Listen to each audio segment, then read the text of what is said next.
All right, everybody, good afternoon. And it is indeed a good afternoon because Seattle got it done. The Seattle Seahawks went on the road, traveled across the country, played a really good Jacksonville Jaguars team, missing about half their starting defense, and they performed.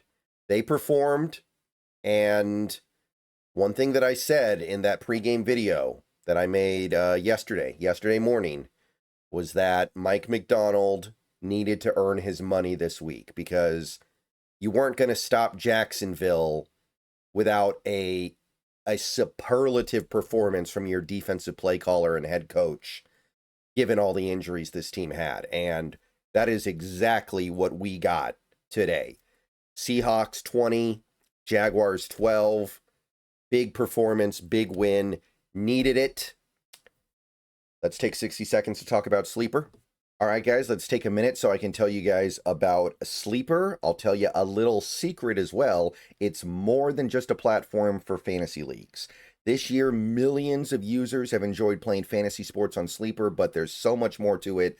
You have live stats, real-time updates of all stats. You have a news feed with lightning-fast updates on players and teams, and a real-time chat where you can engage with other users about plays, performances, games, all kinds of stuff during the sports season. So download Sleeper, experience it for yourself, and don't forget to use my promo code SBN to get up to a $100 match on your first deposit, and pair that with their new promo that will give you a free $20 entry, no deposit needed. So you can use both of those promos. Terms and conditions apply. See Sleeper's terms of use for details. Currently operational in over 25 states and going. So check out Sleeper today and use those promos. All right, welcome back. Real quick, little bit of house cleaning. You guys know that I like to do a YouTube post-game stream, usually in the evening after Seahawks games. I don't think I'm going to do it tonight. I'm still sick. Really not fun to stream for extended periods when you're sick. And also there's a Mariners game tonight that's going to be going concurrently with the Sunday night game. I don't think I'm going to want to be streaming during that. So I am probably not going to be, I'm probably not going to stream tonight. But we'll see. Maybe I'll feel better later. Maybe I'll feel like I may as well. Maybe the Mariners game gets out of hand one way or the other. So don't rule it out, but hopefully you guys were in for the Bleacher Report post-game stream. And if you were there, we had a good half hour there. But yeah, just wanted to say that real quick. All right, so let's talk about the big win by the boys today. Most of the credits really got to go to this defense, which, like I said, was missing 5 key players, 5 very important players. They had a very, very banged up secondary. They were missing one of their best pass rushers from the outside. It was hard to imagine anything good happening with the defense today. I'm just going to say it. We were experimenting with basically giving Drake Thomas all the snaps at outside linebacker instead of Tyrese Knight. And Drake Thomas, while he is probably the better option at this point, is a very limited player in his own right. It was just one of those things where you weren't sure how you were going to match up against Brian Thomas and Travis Hunter. It was hard to imagine things going your way with these matchups. And somehow, some way, the Seattle Seahawks held the Jaguars to 12 points, 2 touchdowns, and that's it. 7 sacks on T-Law. He's been sacked 6 times all season before this game, by the way. We're talking about averaging about a sack a game, and then in this game, he just gets completely snowed under. Monstrous performance from a pass rush that was missing Derek Hall. Unreal how good they were down a very key piece. And I don't know how they did it. Byron Murphy, Uchenna Nwosu, even I know Drake Thomas got involved in the party a little bit. Leonard Williams had a sack. It was the best game by far this pass rush has had this season. And they do it without Derek Hall. DeMarcus Lawrence, welcome back. It's not just the sacks with him, though. DeMarcus Lawrence played an incredible game up and down the line. He did everything for the Seahawks today. He was as good as it gets. you know he's a part of this run defense that held Jacksonville's really good rushing attack. I mean, like, you guys don't get it. The way Travis Etienne had played through the first 6 games of the year was insane, and he did nothing today. He had more yards receiving than rushing, and he only had 4 catches. So what he's doing right now for this team on such a reasonable contract is out of this world. And I got nothing but great things to say about that guy. I hope that guy, when we signed that deal, I was thinking that hopefully it's a 2-year and done, could easily be a 1 and done. But at this point, I want him to be a Seahawk for the next 20 years. Like, just let him stick around. He'll be able to hold the edge even when he's 55 years old. I don't care anymore, man. So welcome back to D-Law. Best game of his Seattle career so far, and he's been good in pretty much every game he's played. Ernest Jones doing his thing. Shaq Griffin, look, there are plays where he looks outmatched because he is outmatched, right? Shaq Griffin physically cannot keep up on some plays. It is what it is, but he was in there scrapping. He was in there fighting. He put his all out there on the field today. I got no beef with it. He fought to make a positive contribution in this game, to at the very least hold his own. And I'm not angry at him. Nick Eamon-Wari, my God, everywhere. He's everywhere. And this is not a game where he's like a side piece. This is not a game where he's one of the where he's like a part of the sideshow. He's one of your main guys in this game. And he's playing everywhere because of all these injuries. You're asking him to do the stuff that you normally ask Spoon to do. You're asking him to do stuff from the slot. You're asking him to do stuff like a linebacker.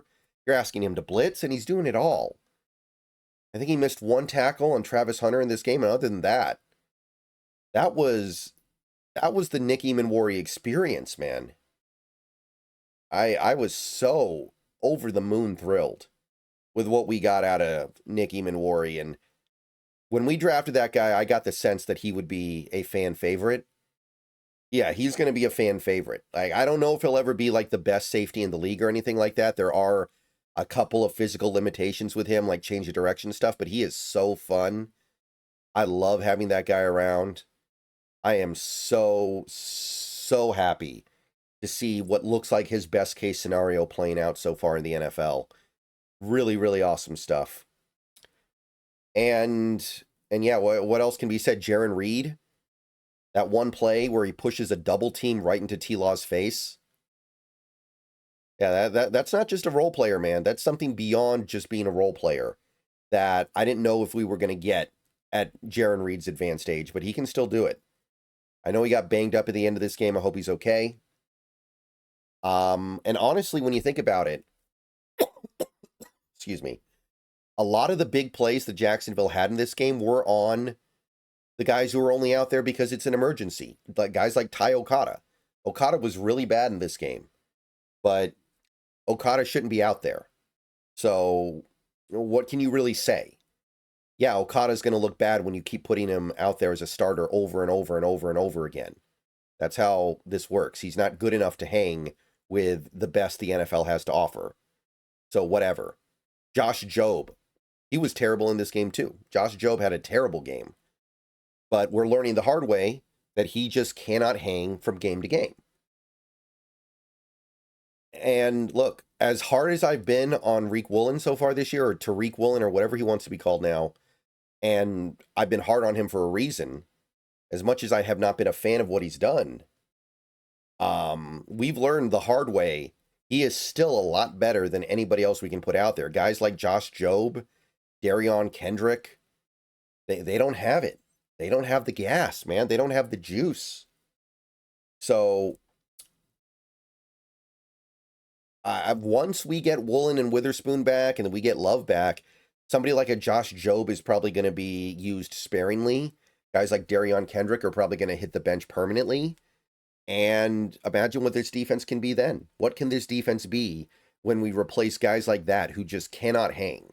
And I'm sorry, Josh Jobe did an admirable job the first couple weeks of the season. And he's not a terrible player, but game to game, snap to snap, he can't hang.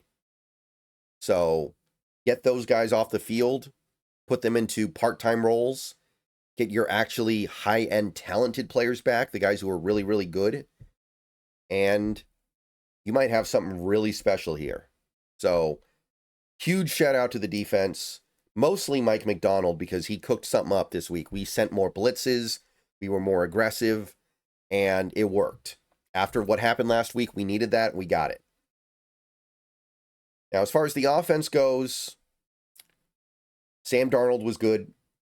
JSN was special. That combination, really, really getting it done. It wasn't a great day overall for the whole unit. Like, we couldn't run the ball at all, right? K9 didn't do much. Charbonnet did basically nothing. But we did keep Darnold clean, which I think that kind of speaks to what we have right now. We have a good tackle tandem. Abe Lucas, Charles Cross, those guys are cranking it. Those guys are doing their job. They're getting it done. But that interior, it's just not going to get better. Center, Jalen Sundell was terrible today. Multiple penalties, mistakes. Bradford, not developing at all. I think it's about time we kind of give up on whatever dreams we had of Bradford becoming a good player in this league. We would have shown it by now, I think. And look, Zabel's going to be good in this league. But right now, he's not good. And we got to give him time to figure this stuff out. That's fine. But what that leaves you with is an interior that is just completely outmanned and outgunned. So there's not much you can do about it. Maybe you can make a trade, but I'm telling you guys right now, that's not easy. And it probably won't fix the issues immediately. If anything, it could exacerbate the problems for a few weeks. So just, this is what we have right now. This is what we got. We have a team that cannot reliably handle the interior. And hopefully next year, it'll get better. I don't know if it can get better this year. But we can still win games because Sam Darnold is doing a great job getting the ball out of his hands quickly, only getting sacked once in this game, despite Jacksonville's very dangerous pass rush. Excuse me. Yeah. As you guys know, I am still feeling it. I am still feeling the after effects of this illness. Hopefully we'll kick it by tomorrow. So I will say that Darnold missed a couple throws in this game. Had the opportunity to blow this game open in the third, maybe even the fourth quarter, and missed a couple of opportunities to make plays that could have been complete, just complete game enders. But we allowed Jacksonville to hang around long enough to where we had to actually ice the game with 3 minutes left. AJ Barner, I knew he could block. I knew he'd be a blocker, but I'm shocked we're here as a receiver. And it's not just because he wasn't productive in college. Like, I understood why he wasn't productive in college. That wasn't hard to figure out, but a guy with hands that small, I don't think you expect to become a great receiver in this league most of the time. But he's figuring it out. Cooper Kupp did his thing. Caught his first touchdown as a Seahawk. Awesome to see. And that's really about it. It was a very balanced attack. I will say that there was a lot of criticism of Kubiak in this game from Seahawks fans for not trying to put the game away a little bit earlier. And I can see that. I can see some of that. I think that you could have hit a couple play action plays in the third or early fourth, and this game probably has no drama at the end. At the same time, though, you do want to remain balanced. You do want this team to be balanced. They're not built to be a team that airs it out 35 to 40 times a game. And just because they were able to mostly get away with it last week against Tampa Bay doesn't mean you want to become that. So I get it. On a day like today, yeah, you probably could have benefited from running a little bit more PA. I think it would have worked really well. But they turtled up. And I can't say that I liked it, but I do understand that the formula with this team is to be successful running the ball. And right now, this team is not showing the ability be successful running the ball, that doesn't mean you can give up. It's not in the DNA of this team to just give up on running the ball and turn into the Ryan Grubb team from last year. That's not going to happen. And by the way, Jason Myers, don't think I didn't notice, hitting his field goals, hitting his extra points.